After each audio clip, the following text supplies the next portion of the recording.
잘 하려면 협업을 잘 해야 할까요? 이 상황 문제가 또 있어 보이죠. 생산적인 진짜 소통을 할 수가 있겠죠. 질문 드려볼게요. 닭이 먼저인가요? 계란이 먼저인가요? 닭이 먼저인가요? 닭이 먼저라고 말씀해 준 분도 계시고요. 또 계란이 먼저다라고 말씀을 해 준 분도 계십니다. 정답이 있나요? 정답이 없죠. 네. 여기 닭과 계란의 개념 구조에서는요, 닭이 있어야 계란을 낳고 또 그 계란이 닭이 된다라는 무한 순환의 반복의 개념입니다. 그러니까 뭐가 먼저 시작인지는 사실 정의하기가 어렵다라는 거죠. 그렇다라고 하면 소통을 잘 하려면 협업을 잘 해야 할까요? 반대로 협업을 잘 하려면 소통을 잘 해야 할까요? 이것도 앞에서 언급한 닭과 계란의 개념처럼 어떤 게 먼저이다라고 정의하기는 어려울 것 같습니다. 그래서 조직에 있어서 가장 중요하다고 이야기하는 이 소통과 협업에 대한 이야기를 한번 해볼 건데요. 오늘은 관계를 위한 소통 그리고 성과를 위한 협업에 대한 의미 먼저 한번 이야기를 나눠볼게요. 조직이라고 하는 사전적 의미를 찾아봤더니 특정한 목적을 달성하기 위하여 체계 있는 집단을 이룬다라고 되어 있습니다. 그러니까 이 조직의 구성원들은요, 서로 다른 개성과 또 서로 다른 역량이 가진 사람들이 모인 집단이고, 이러한 개인들은요, 하나의 합을 이룬다기보다는 각자의 역량을 살려서 하나의 팀을 만드는 것이 굉장히 중요하겠죠. 그러한 팀을 이뤄서 일을 할 때는요, 바로 협업을 하게 되는데, 협업에 대한 단어를 좀 찾기 이전에 그와 유사한 좀 단어들을 찾아봤거든요. 협업의 의미 한번 볼게요. 비슷하게 협동이라는 의미가 있습니다. 한자로 같을 동자를 써서요, 서로 마음과 힘을 합한다라는 의미를 가지고 있고요. 협조라는 의미도 있는데요.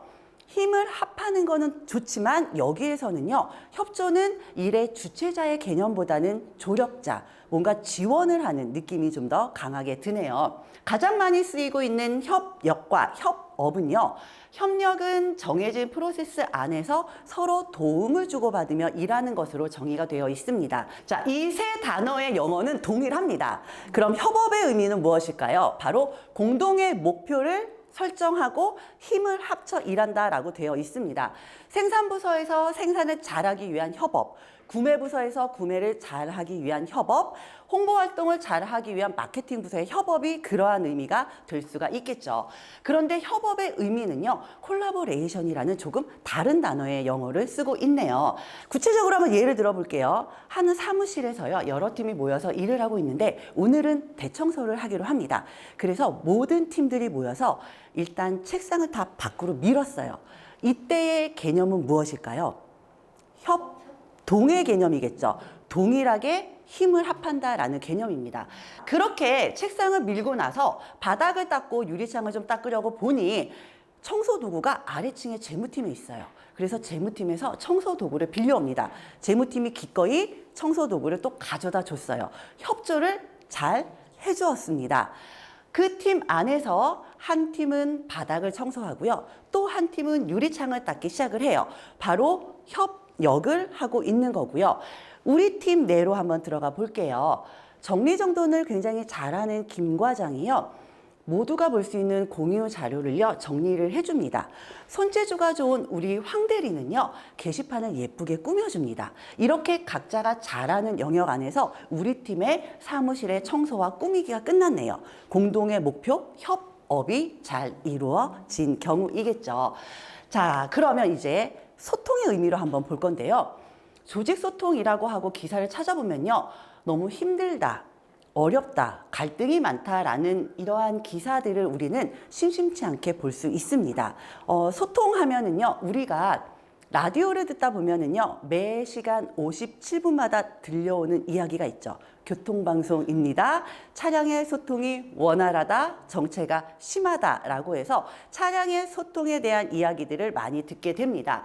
그러한 소통의 의미는요. 소통할 소에 통할 통자를 써서요. 서로 막힘이 없이 통한다라는 의미를 가지고 있습니다. 이렇게 조직의 소통이라는 의미의 역할은요. 서로 간의 정보 전달의 역할을 하기도 하고요. 또 관계를 형성하는 또 역할. 갈등이 생겼을 때 문제 해결, 또 아까 이야기했던 어떠한 목표나 성과를 달성하기 위한 요소가 되기도 한다라는 거죠. 이러한 소통 어떻게 하면 잘 할 수 있을까요? 사례를 한번 들어볼게요. 누군가 지각을 했네요. 지각하지 말라고 몇 번이나 얘기를 했는데 번번이 지각을 하고 왜 내 말을 무시하냐라고 우리 감과장이 좀 화가 났습니다. 그러자 지각을 한 나들이 과장님을 무시한 적이 없다고 이야기를 하죠. 지금 이게 무시가 아니면 뭐냐. 게으르니까 지각이나 하지. 어떻게 그래서 회사 생활 하겠어요? 게으르지 않대요. 속마음 말대꾸는 되게 잘한다라고 생각을 합니다. 이 대화 문제 있어 보입니다. 여기에서 첫 번째는요. 바로 고정관념을 버리고 있는 그대로 말하기입니다. 나대리가 지각을 한 거를 관찰을 한 건 사실이고요. 감과장은 그 관찰한 사실에 뭐를 더했죠? 자신의 평가를 더했죠. 게으르다, 나를 무시한다. 그러니까 관찰한 사실에 대해서 평가를 얹어 이야기를 하게 되면 상대방은 그거를 비판으로 받아들여서 내 말에 저항감을 갖게 된다라고 합니다. 그렇기 때문에 사실은 있는 그대로 이야기하는 것, 거기에 지각을 했다라고 하면은 지각한 이유까지 한번 관찰을 해보는 것도 필요하겠죠. 둘의 사이가 아침부터 좀 서먹서먹한 관계로 무언가 또 업무적으로 갈등이 좀 생긴 것 같은데요. 내가 몇 번 설명을 해줬는데 이해력이 좀 부족한 것 같다. 답답하다라고 또 이야기를 합니다. 과장님께서 말씀하신 보고서의 의도가 이게 아니었냐라고 또 반문을 하는 나대리. 그렇게 말만 하니까 보고서가 진도가 안 나간다. 그러지 말라라고 이야기를 하고요. 나대리 또 점점점 할 말을 잃었습니다. 이 상황 문제가 또 있어 보이죠. 커뮤니케이션의 두 번째의 기본 원칙은요. 관찰한 사실과 결과에 대해서는요. 마찬가지로 내 감정을 싣거나 평가를 하지 않는다라는 거죠. 보고서가 제대로 안 되니까 이해력이 부족한 것 같아 답답하게 느껴진다라고 해서 보고서가 안 된 상황에 또 내 감정을 실었습니다.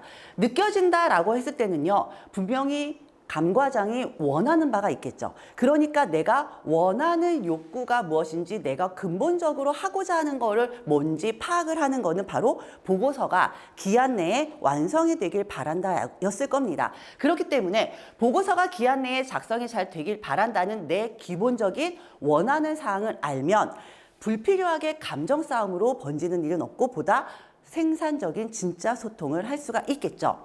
거기에 그러니까 좀 잘 좀 하세요. 똑바로 하세요. 라고 이야기하는 거는요. 내 기준이죠. 상대방에게 좀이라는 것과 똑바로라는 거의 개념은요. 서로 다르다라는 거죠. 그렇기 때문에 모호한 표현보다는 좀 더 정확한 표현을 하는 것이 필요하고 거기에 강요보다는 의뢰형으로 이야기하는 것이 조직 소통의 기본 원칙이다라고 말씀을 좀 드려봅니다. 앞에서 말씀드린 두 가지 사례를 좀 정리를 해보면은요, SBI 법칙으로 좀 정리를 할 수가 있는데, 첫째는 S, 상황입니다. 그러니까 객관적인 사실만 이야기하는 것. 그리고 두 번째, B는요, 바로 행동이라는 거죠. 했던 행동에 대해서만 이야기를 하고요. 마지막에 그러한 상황이나 행동에 대한 영향력에 대해서 이야기를 하는 것이 바로 조직소통의 기본 원칙이라고 보시면 되고, 그렇다라고 하면 이 SBI를 어떻게 활용하면 좋을지 우리의 업무 사례를 통해서 이야기해보고 뒤에 이어 협업과 함께 이야기를 나눠보겠습니다.